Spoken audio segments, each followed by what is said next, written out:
Hey everybody, today we are going to stick with a theme of feeding our mother reptiles. Now since we've had so many babies this year, some of which you haven't even seen in videos yet because they're not out yet, we're only going to choose 4 to feed in today's video. And that will consist of our phase Hognose Snake, who is now named Untitled because she tried to eat her eggs. And she actually did eat some of her eggs, but they're all hatching right now, so it's okay. Spoiler alert, hognose babies are coming soon in a video. We're also going to be feeding Prius, our hybrid garter snake, as well as Milton, our African fat-tailed gecko, whose babies you may or may not have seen by the time this video comes out. And finally, we're going to be feeding Brad, our big mama bull snake.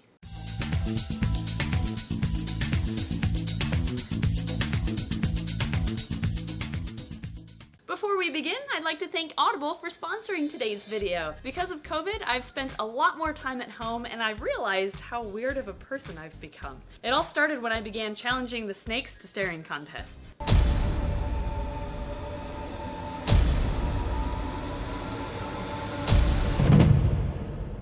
Oh, dang it.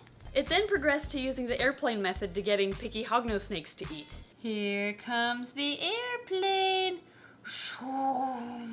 Whoosh. Oh. And it really became clear when I started having full-blown conversations with the reptiles. So then Becky told John if she wants another corn snake, she should be able to get another corn snake. Because I mean, he has like 18 ball pythons. And he was like, where are we gonna put another corn snake? We don't have room for another snake. He just got a new snake rack. Of course he's got more room for another corn snake. But now that I'm listening to more audiobooks, I realize that being weird isn't necessarily a bad thing. I'm currently listening to Embrace Your Weird, which is both written and narrated by Felicia Day, who's an awesome person if you don't know of her already. And it's essentially about being proud of who you are. So now I am comfortable being as weird as ever. I think I just got permission to ask weird questions. Hey babe. Yeah. What's the best type of cheese? Kobe Jack. Hey Ed. Yes. What would be the coolest reptile to scale up to the size of a horse? Really?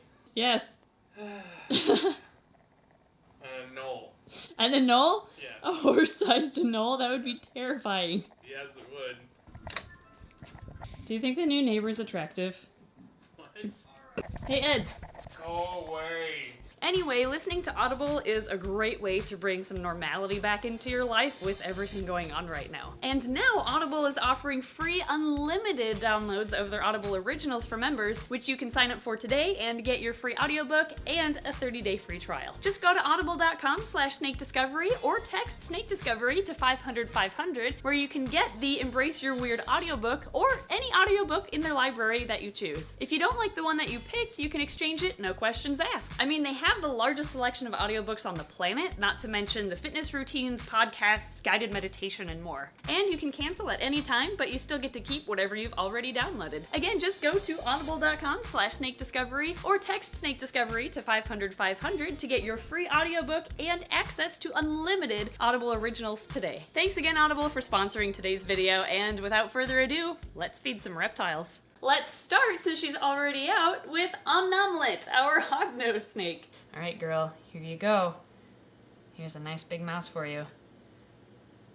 Oh, wow. You are kind of scary sometimes. I'm glad I'm not that mouse. She's a fast eater. Yeah, she is. She can handle kind of larger meals than the other hogs can, so she gets a large mouse today. We learned the hard way that she has a big appetite. Yeah.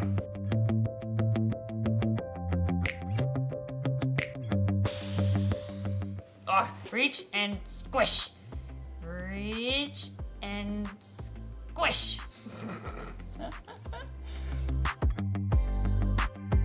Hognose snakes often grab their food by the side because that's what they do with toads in the wild. And then when the toad is threatened, it'll poof up with air and then actually pop itself on the hognose's back teeth. So when they grab food in captivity, like mice, they'll often grab it sideways, just as they would in the wild. But that usually makes them take a bit longer to eat the food. So whenever we feed our hogs, we're quite happy when they eat it head first.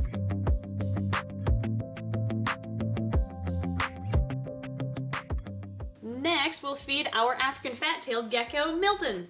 Here's Milton! Don't go in your cave, I'm gonna feed you! She is the mom of a couple of our fat-tailed geckos this year, and I'm gonna bring her up front here. Come here, Mama. Come here, Prius, she actually just finished laying her 5th pair of eggs, so I think she's done for the year, and we've been fattening her up with calcium powdered crickets and roaches to try to replenish her calcium levels. But let's see if she wants to eat for us today. I'll get rid of this.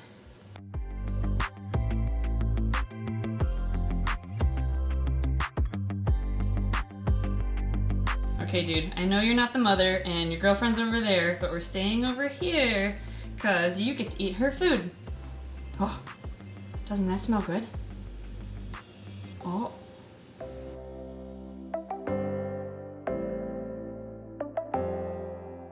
Alright, since Milton didn't want to eat, here is the other female that we tried breeding this year. Unfortunately, her eggs all went bad for some reason, so maybe I didn't pair them at the right time, or I don't quite know. But she's been laying eggs, so we're fattening her back up too.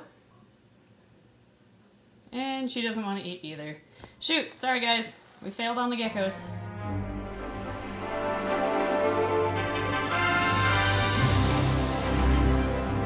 Ah, alright.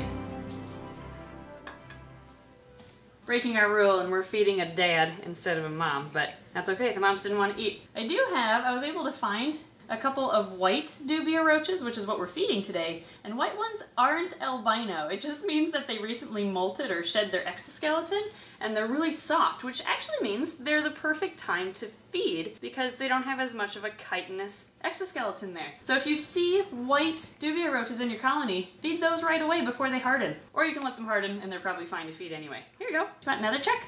Here. Oh, tasty. Yeah, you get all the mom's food because they were scared of the countertop, I think. Chuck doesn't care though.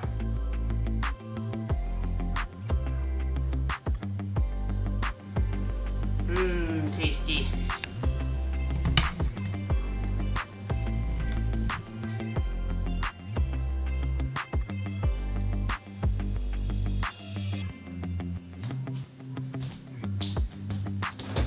How about a super worm? There you go. Oh, that was tasty. Okay, well at least we got somebody to eat on camera, some gecko. So now let's move on to Prius, our garter snake. You ready, Prius? Oh, she's gonna get a nice meal today. And since she's been eating a lot of fish recently, we're going to mix it up today and give her a hopper mouse and a nightcrawler. But I'm really curious to see which one she goes for first. I'm guessing the nightcrawler because it moves around. Yeah, probably. Think so? Okay, let's see. Oh, nice. So kind of a personal. Jeez, Pete. Wow. Oh my gosh, look at her go. This isn't even sped up, guys. No, this could be. Oh no, the worm is trying to back up. Go back! Go back! I always think it's funny when the worm crawls into their belly. Yeah. I think it's actually going into her belly right now. Yeah, it might be. No, worm, wrong way! Wrong way! Don't go in the belly, worm. Go into the light. Go outside. Yeah, too late for him. Yep. Oh, it touched her. It touched her eyeball. Oh, it did it again. Ew, gross.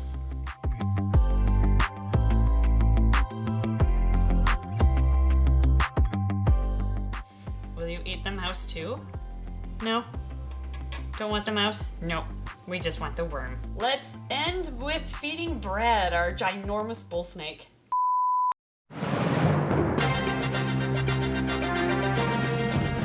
We interrupt this broadcast to bring you a pixie frog eating a leftover hopper mouse from Prius. Doo, doo, doo. I'm a little mouse. Oh no! Save me! Oh, too late. She is going to get a nice big rat that we recently culled. This is one that we produced. Where are you, Brad? Oh, hi! Oh, that's right, you're about to shed. Hopefully she eats. Here you go. Oh, nice! Yep, she's gonna eat. Oh, wow. Okay.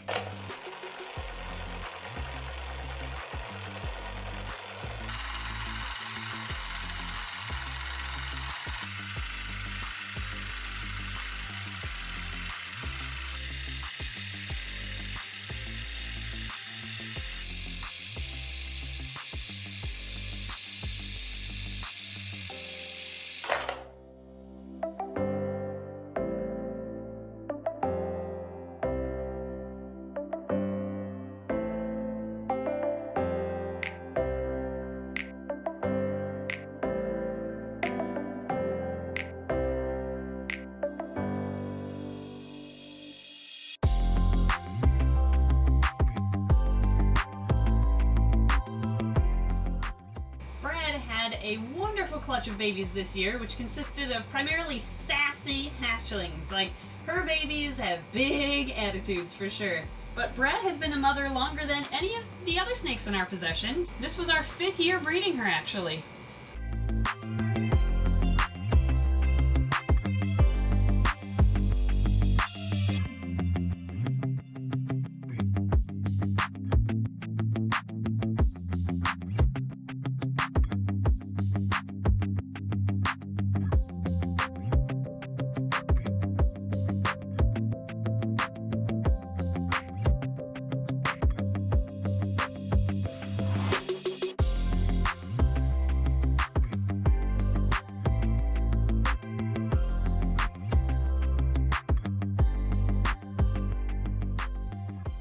And there we go.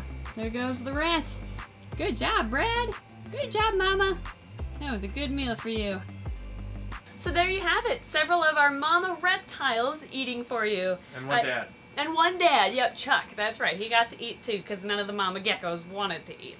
This is another one of our recent mothers. This is our axanthic female, and she produced some beautiful, just normal looking babies with Mr. Wilson, actually. You saw their video come out just recently. But yeah, I hope you enjoyed today's video, and as always, thank you to our amazing Patreon backers for your support and generosity. If there's any other themes of reptiles of ours that we should feed, let us know, because we're trying to think of new themes. Like today was our mama snakes. What should we do next? Let us know in the comments below, and we'll see you next time.